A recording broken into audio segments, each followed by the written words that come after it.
चुनाव आयोग द्वारा केरल विधानसभा चुनावों की तारीखों के ऐलान के साथ सत्तारूढ़ एलडीएफ मुख्यमंत्री पिनराई विजयन के मजबूत नेतृत्व, हाल ही में शुरू की गई कल्याणकारी योजनाओं और लगातार तीसरी जीत के लिए अपने मजबूत कैडर आधार के भरोसे है।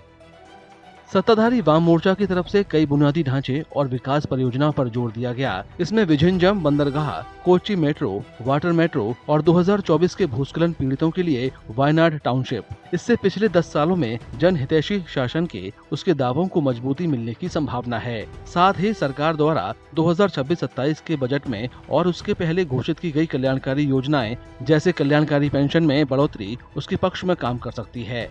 शबरीमला मंदिर से सोने के गबन के मामले में सीपीआईएम के राज्य के कुछ वरिष्ठ नेताओं के कथित तौर पर शामिल होने की बात कही जा रही है। इसने विपक्षी दल कांग्रेस और बीजेपी को मौजूदा सरकार को घेरने का एक मौका दे दिया है। एलडीएफ को अपने ही गठबंधन के अंदर असंतोष और दल बदल की समस्याओं से भी जूझना पड़ रहा है।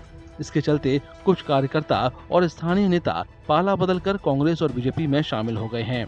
वामपंथियों के पास कांग्रेस के नेतृत्व वाले विपक्ष पर पलटवार करने का एक मौका होगा, ये बताते हुए कि शबरीमला मामले का आरोपी कई विपक्षी नेताओं का करीबी है। सीपीआईएम और उसके सहयोगी दल सीपीआई के बीच पीएम श्री योजना, नए श्रम कानूनों और पलक्कड़ में एक डिस्टिलरी को मंजूरी जैसे कई मुद्दों पर मतभेद एलडीएफ की चुनावी संभावनाओं पर असर डाल सकते हैं।